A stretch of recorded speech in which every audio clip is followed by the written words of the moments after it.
be alright, alright. So, we are on law number 17 on this lovely Thursday. One thing that I wanted to share before we begin is this is giving me insane nostalgia from when I came back from my Euro trip and I stayed with my sister 4 weeks initially in Illinois. That's where she was stationed for work. And then another 8 weeks in Kentucky. I highly doubt any person from those times who's watching this video was watching my videos back then. But on my Instagram, I released this series way back then in 2021. It probably wouldn't have gotten posted until 2022 of Rat Life University.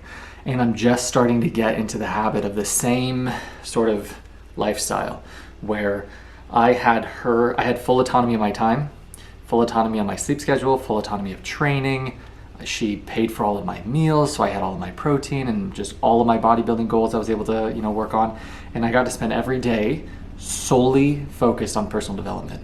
As in, I got to read and I got to eat amazing food.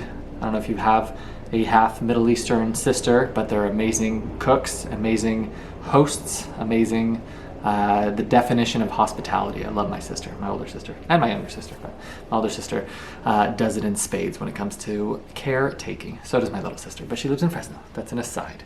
Point is, that was my life then, and it was such a luxury because you have full autonomy of time. So all I did during my day, other than rest and recover from the training, which I did without any problem twice a day.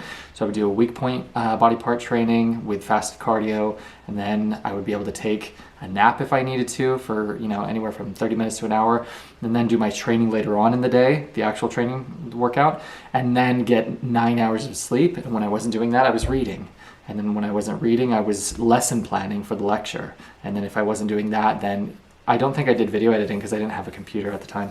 But I'm prefacing, I did do video editing. I clipped them, and then I remember I had to use her apartment's gym's Wi-Fi, and it took like 30 minutes to render each video that I posted just to Instagram, not on YouTube. And then I had since deleted those videos because they were just so embarrassing. I took no pride in my appearance. If you would have seen my facial hair, I just looked like a homeless wretch. It was insanity. But the reason that I bring that up is that's the kind of life that I'm living out right now. And so we talked about in a previous lecture that we said multiple things. In the book, I always say monk versus Ferrari, Ford versus Ferrari. The monk who sold his Ferrari, they talk about how crisis and opportunity are one and the same. They're one and the same. And someone who we're going to talk about in this lecture is Viktor Frankl, who wrote the book Man's Search for Meaning, which was another book that we went over in this university. And he says the three things that you can focus on, the only decisions you can make in this life, are what you focus on, the meaning that you give things, and the action that you take. So if we talk about meaning, right, you can take a negative connotation to all of your circumstances, conditions, and events that life throws at you. Or, rather than reacting, you can choose to respond and say, how is this happening for me? How is this happening for my highest good? And when I shifted my lens of that, every circumstance that I go through is part of a required assignment. It was my required assignment for my highest good, my maximum nature's design, for my utmost potential.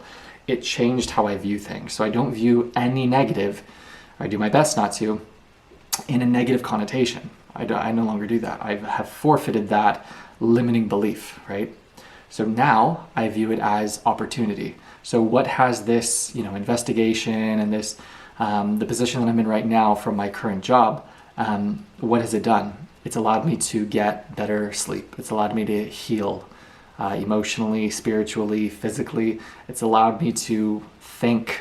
When you're just in the grind and you're just sleep deprived and every day you're living the rat life, you don't have time to think and to innovate and to plan for a beautiful future because you're constantly in survival mode. You're not in your creative energy. You're not in a state of abundance. You're constantly in lack. You're constantly distracted. You're constantly under the fucking LED lights and all the pests of your coworkers who are just arrogant, emotional projects. All they do is emotionally project, bitter, negative, depressed, fat. And it's so much toxicity into your mental garden, into your physical garden, into your ambition. And I love the place that I'm in right now. And so it's so beautiful when you don't view things anymore in a state of crisis, in a state of this happening to me, but you give it a beautiful meaning that's happening for me. And so I'm just starting now to get into my rhythm, and I've noticed that my lectures are so much more calm and peaceful when I film them after I go to the gym. So rather than, do these lectures before and then I'm drinking pre-workout or caffeine, and then all I'm trying to do is not rush it necessarily, but I'm so excited to get to the gym that I don't think the videos that I put out in that sequence have the same effect and the same delivery versus the calm and peace is resonating through this video because I'm able to expend all of that, energy. And then by doing this, then I love the idea that I'm doing these one brick at a time. And so I'm doing them properly. So I don't want to do them rushed. I don't want to do them half-assed. I want to give them maximum value. And I also want to document sort of my journey and my development and my progression as I'm getting thrown with life circumstances, conditions, and events. And you kind of can see how I'm flowing through it. You're seeing how I'm staying optimistic and positive. But this is the other thing that I want to share with you because it's happening right now in real time. Life right now for me is unfolding on a daily basis. As in, there's a really good video, and maybe I'll clip it right here. How do you know that you're on your path? Because it disappears. That's how you know. How do you know that you're really doing something radical? Because you can't see where you're going. That's how you know. But everything you have lent on for your identity has gone. And so you are going to enter the black contemplative splendors of self-doubt at the same time as you're setting out on this radical new path. And what do I do when I'm lost in the forest? The elder says, stand still. The trees ahead and bushes beside you are not lost. Stand still. What do I do when I'm lost in the forest? Stand still. The trees ahead and bushes beside you are not lost. Wherever you are is called here, and you must treat it as a powerful stranger, must ask permission to know it and be known. Listen. The forest breathes. It whispers, I have made this place around you. If you leave it, you may come back again, saying, here. No two trees are the same to raven. No two branches are the same to wren. If what a tree or a branch does is lost on you, then you are surely lost. Stand still. The forest knows where you are. The forest knows where you are. Stand still. The forest knows where you are. You must let it find you. You must let it find you. See, what's astonishing about that poem is you can say, there are three things in this poem, you see, that are absolutely clear. First of all, the elder says, you cannot sleepwalk your way into your destiny. You must wake up and pay attention. Stand still. The trees ahead and bushes beside you are not lost. You must pay attention. That means paying attention to the shadows of your existence too. You must pay attention to everything you've given away in order to make yourself safe in your position at work. All the games you play in order to remain safe and untouched, as well as your creative gifts too. You must pay attention to those also. Second stage is that in this teaching from the elder is this incredible feeling of silence. That unless you have this silence in your life, and you feel the silence in the poem, where he says, if you leave it, you may come back again saying, here, no two trees are the same to raven, no two branches are the same to wren. If what a tree or a branch does is lost on you, then you are surely lost. You feel the silence there? You're almost under that cedar canopy there. And I think what the elder is saying there is that if you pay real attention, unless you have silence, an ability for silence in your body to do that, then you will get too frightened, because all the voices inside you will drown out any real change. You have 100 reasons not to make any real change, you see, and you've got all the voices and all the reasons not to do it.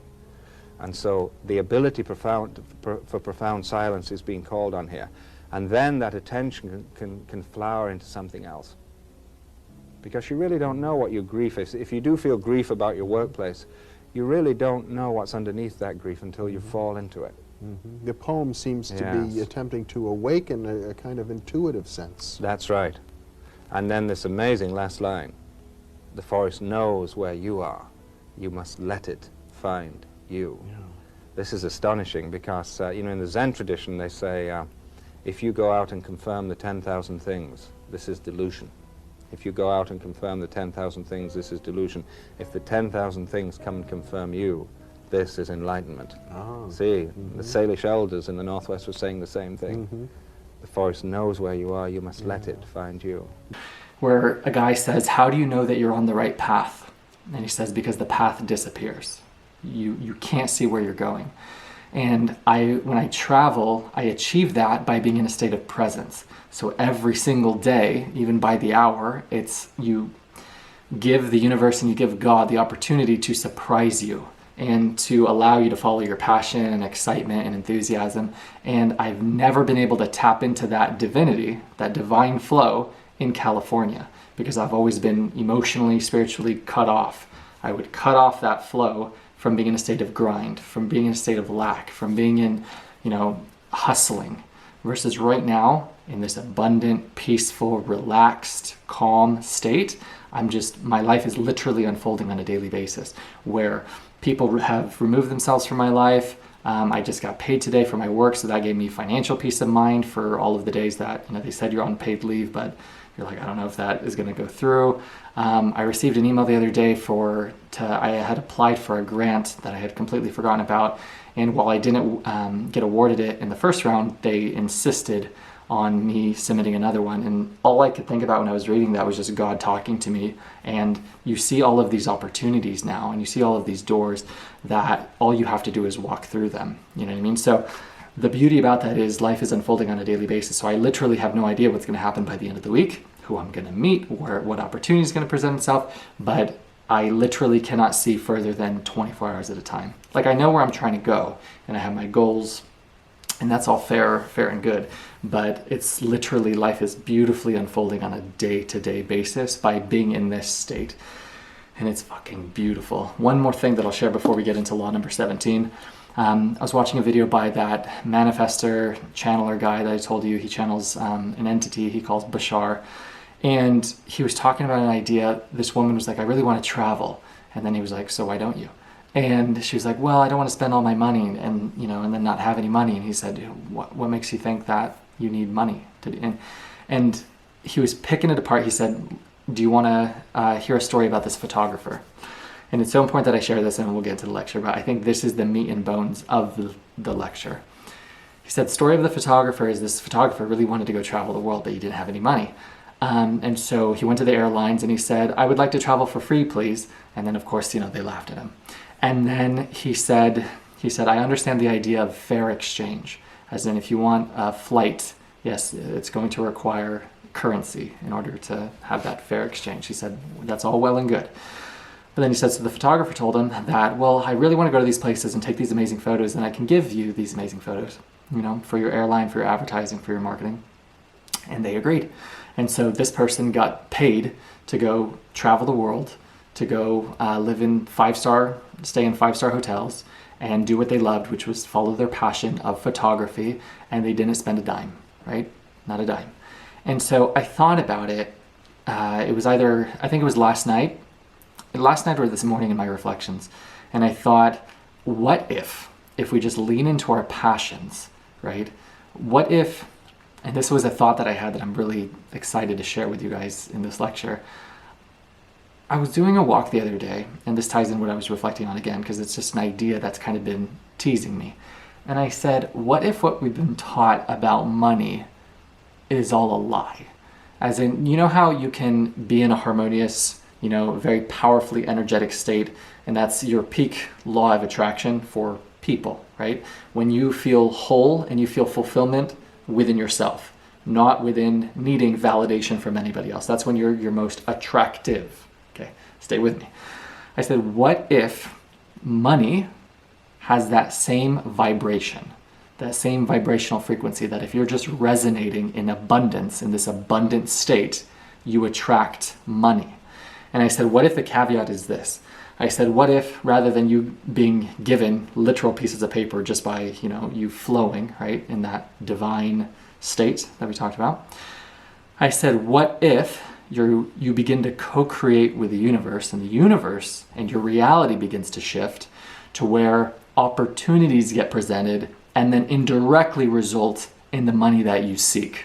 But not, it's like I'm just going to stand here and be in this calm state and someone's going to come to my door and hand me money.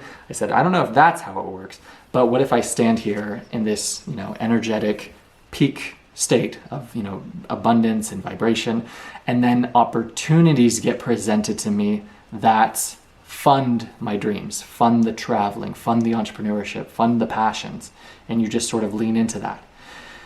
It's a very, very powerful, we talk about negative inception, when a sinister, treacherous weasel, rat, snake can plant a seed of limiting belief in someone at the detriment of their confidence, of their belief in their own ability, and the hindrance of their potential.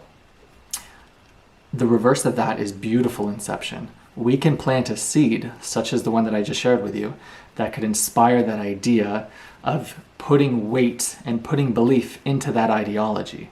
And then, just as the first book we went over in this university, As a Man Thinketh by James Allen, as you think, so you are. Whatever you believe is. So if I can water that plant, that idea, that seed, until, which is the secret word of the success cycle, belief, potential, action, results, that cycle over time, until I believe it. As soon as you believe it, it's true, right?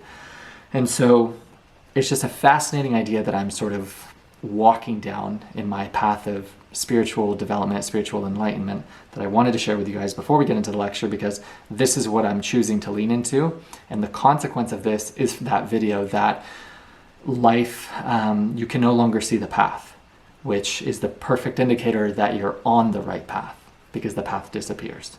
And so when that happens, life unfolds literally one day at a time. And that is the peak, the pinnacle of living in the present, And I've never been able to do that working in California. I've never been afforded the opportunity to have my own apartment and a car and all of my bills paid for with being out of the 9-to-5 job. Like what I talked about when I was living with my sister. I have never had that luxury here. And this is the first time in my entire life where I have that luxury, because I've never, stayed at home and didn't go to school or didn't work. I've never had that gap, right? If I was traveling, that was different. But when I'm in California, in my grind and hustle, I've always turned that switch. And it's like, I'm here, not wasting any time. I don't have any excuses, because I have all of my, access, tools, resources. I have a computer, I have Wi-Fi, so it's all I need to, edit videos and post videos. But I have never been able to do this with full autonomy of time. Because when I did entrepreneurship the first time in starting in November of 2021, when I got back from Europe, all the way through, I ended at April of 2023, I was in a state of lack. I was constantly in fight or flight. I was constantly worried and stressed how I'm going to pay for rent, how I'm going to pay for food, how I'm going to cover my overhead expenses, how I'm going to pay for my bus pass, my bus fare, which ranged from like $40 to $70. I'm not in that state whatsoever, because I have complete faith and trust that I was pulled out of my job January 8th, right, of this year, which gives me complete trust that God is going to provide for me, that provisions from Him are coming to me. Because if they weren't, if I wasn't going to be taken care of, I would not have been pulled out when I did. And that single belief is giving me such a calm, such a peace, such a trust that I'm going to be taken care of. And by being in this state, I'm telling you, at least how I'm just observing this month, and I'm sort of taking notes, people are removing themselves from my life, opportunities are coming into my life, and it's unfolding one day at a time, and it's so beautiful. So it's food for thought. I never say this is the right ideology, this is the philosophy and mindset you need to adopt, but this is something that is completely unknown to me, completely uncharted territory, because it's not doctrine that I was raised with. It's not an ideology that was passed down to me, taught to me by any parent, or it's not an idea or a mindset that a single person I know in my 3D reality has.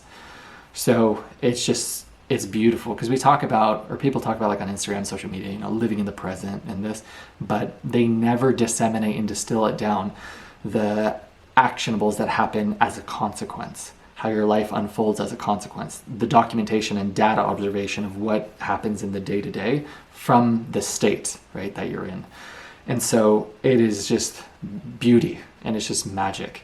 And I'm very, very excited to document how this progresses, how this transpires, because I really believe this is the beginning of exponential acceleration just by trusting in this process, trusting in this journey. And the last thing that I'll say, and it really ties in with the book The Alchemist, what was super cool is when, while I was still in the office of my rat life, of my 9 to 5, I was able to really see how I'm living out Santiago's story in The Alchemist in real time, my literal hero's journey. That when I took that plunge, that leap of faith to pursue entrepreneurship in January of 2021, I thought my hero's journey had ended because I had returned to the rat life. But in that book, he goes to a crystal shop and he works there for over a year, completely forgets about his dreams, and you know, the woman that he wanted, and is just, he's so deep within the rat life that you sort of forego and forfeit your dreams. And people who are in the rat life, the rat race, for a lifetime, those dreams get forfeited entirely. And so that window of opportunity gets smaller and smaller and smaller until it dissipates entirely. And you spend the rest of your life with regret, justifying how you didn't really want that dream or didn't want that person. And you live the rest of your life, good quote, in quiet desperation. So I thought, and I felt like a failure, and I thought, you know, this was me giving up on rat life, and I thought that this was the end of my sort of quest, my hero's journey. And then as things have developed just in the past, you know, month, just in the past couple months, you realize that you've been on your journey the entire time. And I've done my best to manufacture hope.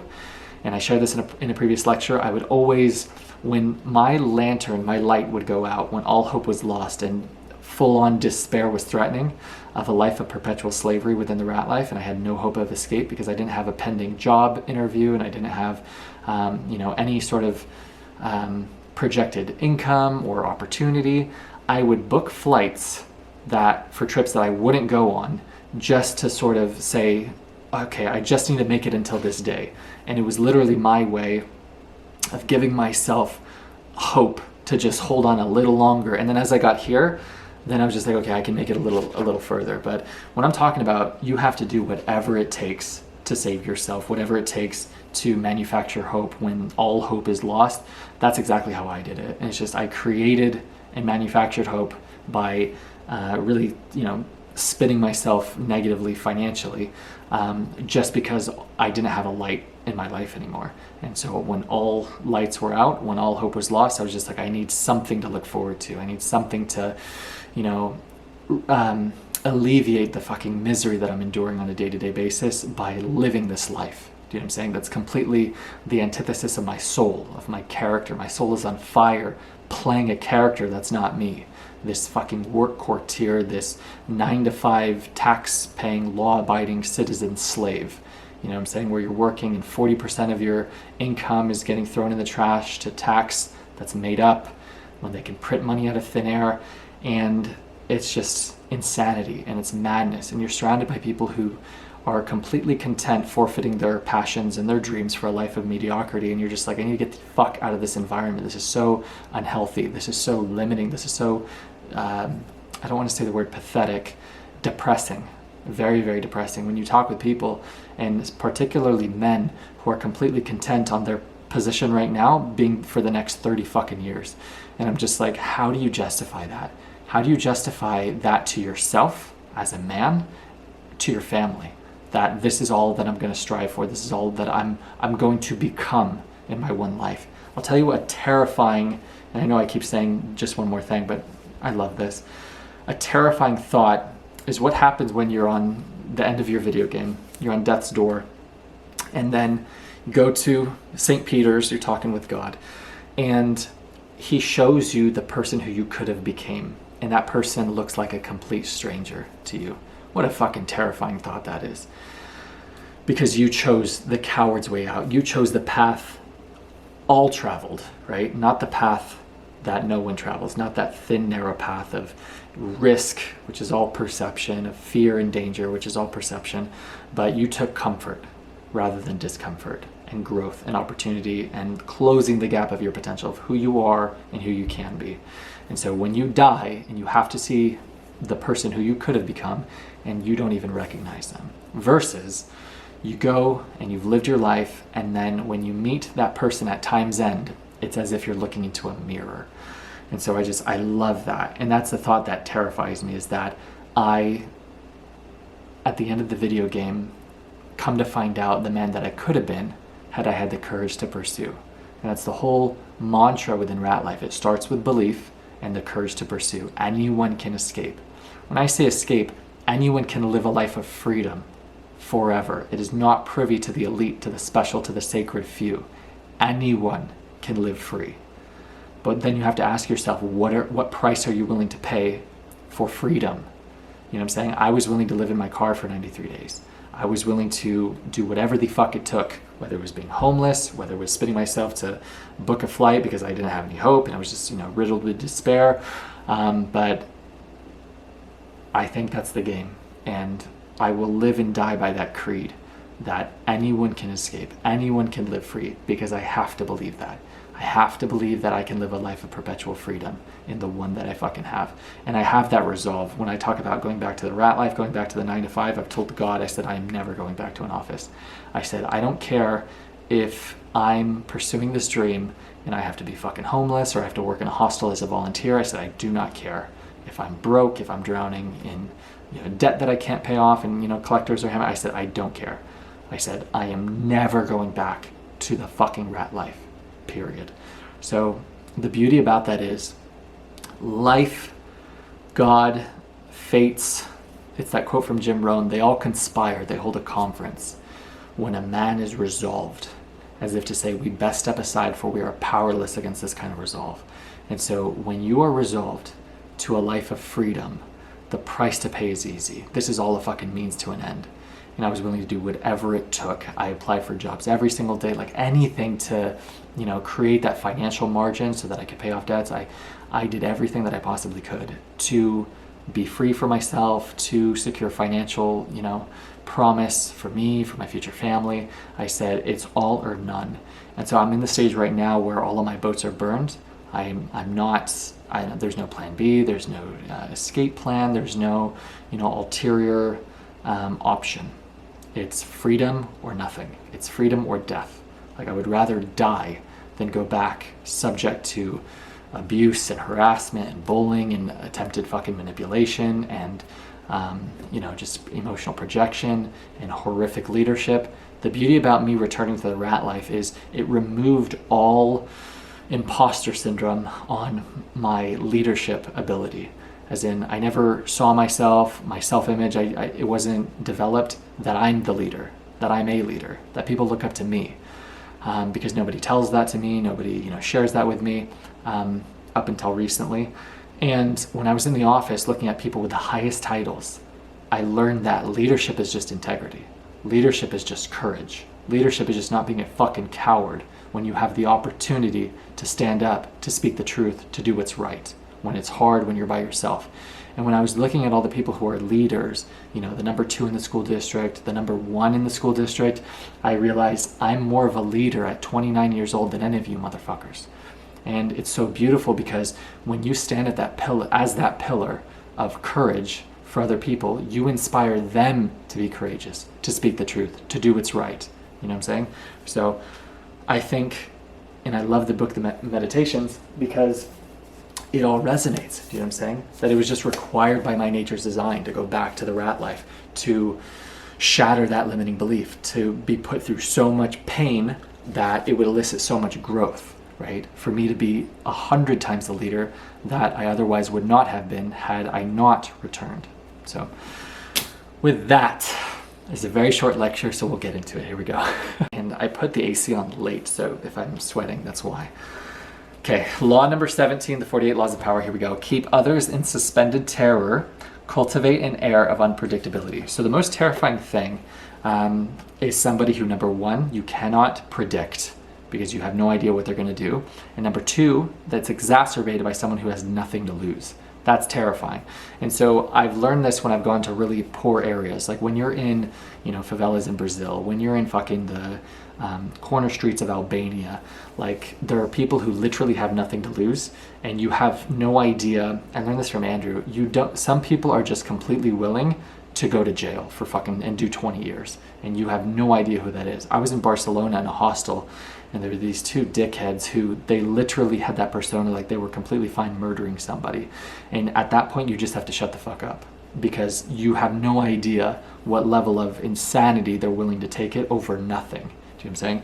So it's very, very important, that quote, "My unmatched perspicacity coupled with sheer indefatigability makes me a feared opponent in any realm of human endeavor."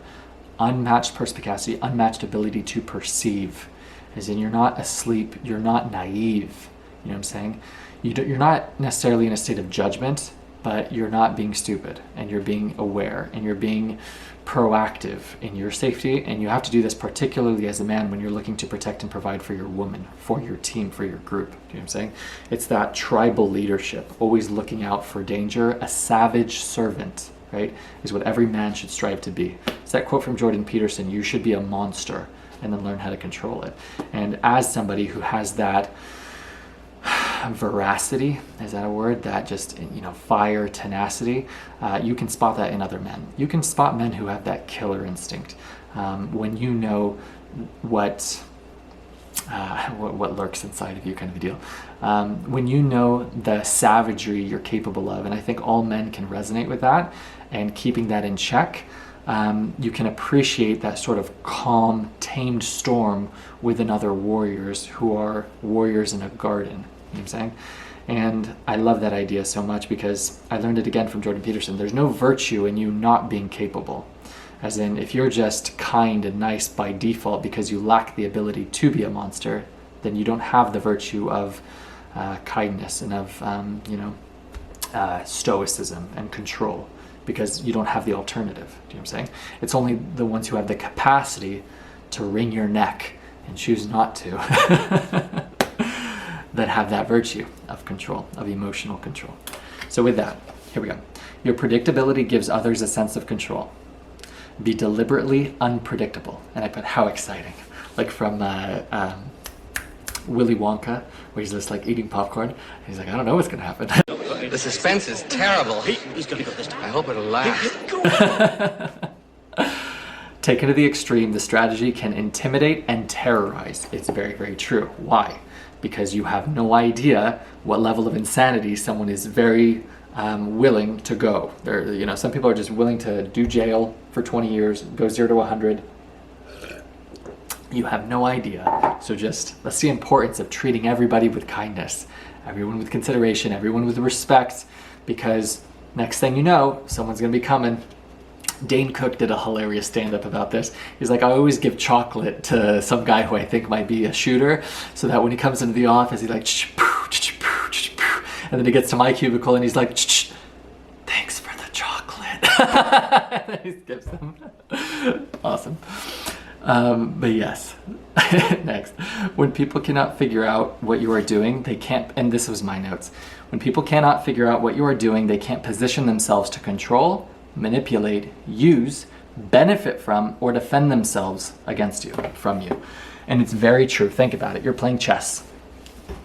You're not advertising your next chess moves. You're not giving your opponent the ability or the gift of anticipation. And so if you give that air of mystery, that air of unpredictability, then, they can't position themselves to combat your upcoming onslaught. Nice. So I put it later in this notes, but it actually was the next note. It's the importance of silence. It's the importance of saying less than you know. It's the importance, like I was, enacting the quote that I shared in a prior lecture, that when your enemy is making a mistake, don't interrupt them. The quote I learned from Napoleon Bonaparte from the show Prison Break that I watched as a child. Just staying silent. Let them expose themselves. Let them, throw themselves under the bridge. Let them, in the last book, let them hang themselves. They're already tying their own noose. You don't have to do anything. Just by putting on that air of unpredictability, by you not revealing all of your plans. And I've made this mistake so much in the past where it's not even just a power play, and not giving others the reins of control and the ability to, you know, combat you, manipulate you, use you by sharing all of your plans. I've made the mistake so many times of sharing my dreams, goals, aspirations, ambitions with other people who don't have my best interest at heart, who don't care, who don't want the best for me, who live in a state of lack. So it's like me winning is them losing, insecurity, projection. And the ones who would plant those limiting belief seeds, be careful, what about this, you shouldn't do this, that's stupid. I got criticism from my brother for going to UCLA. You're wasting your money, wasting your degree studying classics, ancient history. You should be doing medicine or business, traveling the world, waste of time. Like, I've gotten nothing but shit on from people who I never should have shared my goals and dreams and visions with. And I don't make that mistake anymore. I'm very, very careful now of who I allow into my garden. And it's a lesson that I had to learn the hard way, and it had to be, brought to me. You know, the lesson will be repeated until it's learned. It had to be reinvited over and over and over, because I kept on giving people the benefit of the doubt, and I kept on sharing, and I kept on being that sort of open book. And at a certain point, you gotta just stop. You have to stop talking, you have to stay silent, because people are either out to destroy something that's beautiful or out to, like I said, the people who live in insecurity, they see your progression and your potential and your success as a mirror. So you, in the pursuit of your potential, it's just, I learned this from Greg Plitt, it's just a spotlight to them, that mirror shining down on their missed opportunity. When they see you enacting courage to pursue, all it does is act as a constant reminder to their cowardice to pursue their own journey, them choosing to stand idle, their paralysis by analysis, them wargaming it, them taking no fucking action because they're afraid of failure or humiliation or looking stupid or looking less than, right? You quit your job, pursue entrepreneurship, you're not making any money, your status goes down. Like the fear of not being accepted by your peers. All it is a reflection of their fucking fear, right? So I say that to say, don't share your vision with people, because just let your actions speak for themselves, and let people gossip, let people criticize, let people try to project all of their bullshit, understanding one simple statement: you'll never be criticized by someone doing more than you, because anyone who's on the path, they know the hell that it took to get there. Really good quote: the path to heaven looks like hell. The path to hell looks like heaven. This battery's gonna die, and then we'll get back into it. I splashed some water on my face because the freaking, it's warm in here. I know this firsthand from training in the gym this is my 12th year. It's like, I know how hard it is. I know how hard the transformation process is, that any person who you see on the path, I don't have the motive, the desire, the need to criticize or condemn the fucking 18-year-old who's trying his best. Right?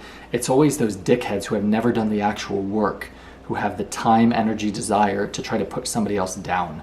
And that applies for not only the gym, for the people who have been on the path and know all of the work that it takes in order to achieve a certain physique or goal. It's the same thing with people who are on the entrepreneurial journey. I have teeth. That's hard to go around when I say those kind of words. Anyone who's been on the path of any worthwhile goal, they know how fucking hard it is to get there. And so unless they're just a dickhead, unless they're arrogant, which you get humbled so much on the journey that by the time you're at time's end and you're now in a teaching position, you're now in a position of, we talked about credibility, believability, authority to speak on the subject matter because you put in those 10,000 hours in private, you get humbled by God and by life and by the journey.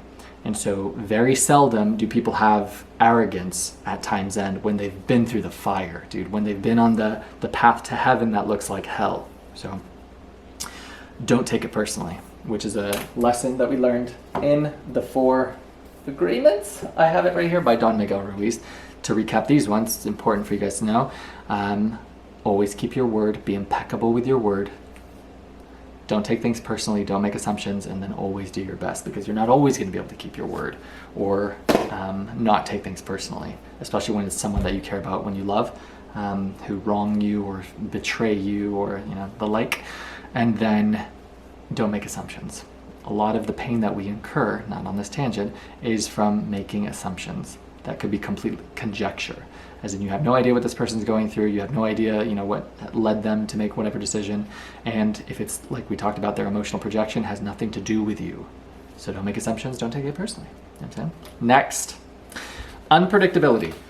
Scrambling your patterns on a day-to-day basis will cause a stir around you and stimulate interest. People will talk about you, ascribe motives. So like I just said, they'll fill in the narrative with their own gossip, with their own conjecture, and explanations that have nothing to do with the truth, but that keep you constantly in their minds. In the end, the more capricious you appear, predictable, I assume, the more unpredictable, you appear, the more respect you will garner. You have that air of mystery around you, you know what I'm saying?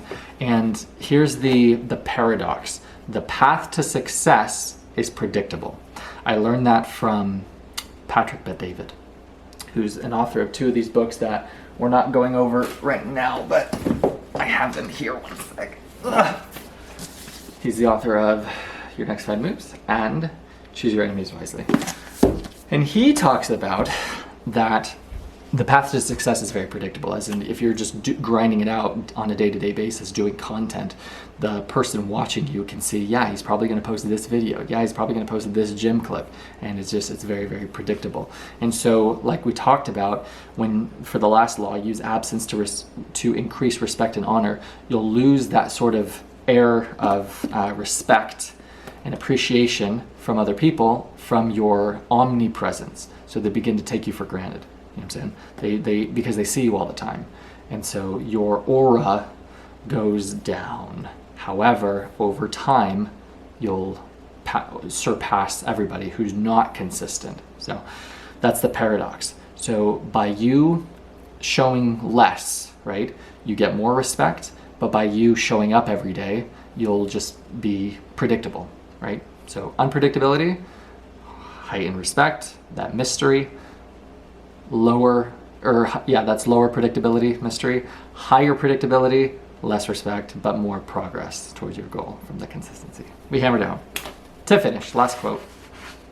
The habit of assuming that a person's behavior will fit its previous patterns is so strong that not even his announcement of a strategy change was enough to upset it. So it was a story of Ali who told George Foreman what he was going to do before he did it, and then he went into the arena and then he did exactly what he said he was going to do. So the quote is, the habit of assuming that a person's behavior will fit its previous patterns is so strong that not even Ali's announcement of a strategy change was enough to upset it.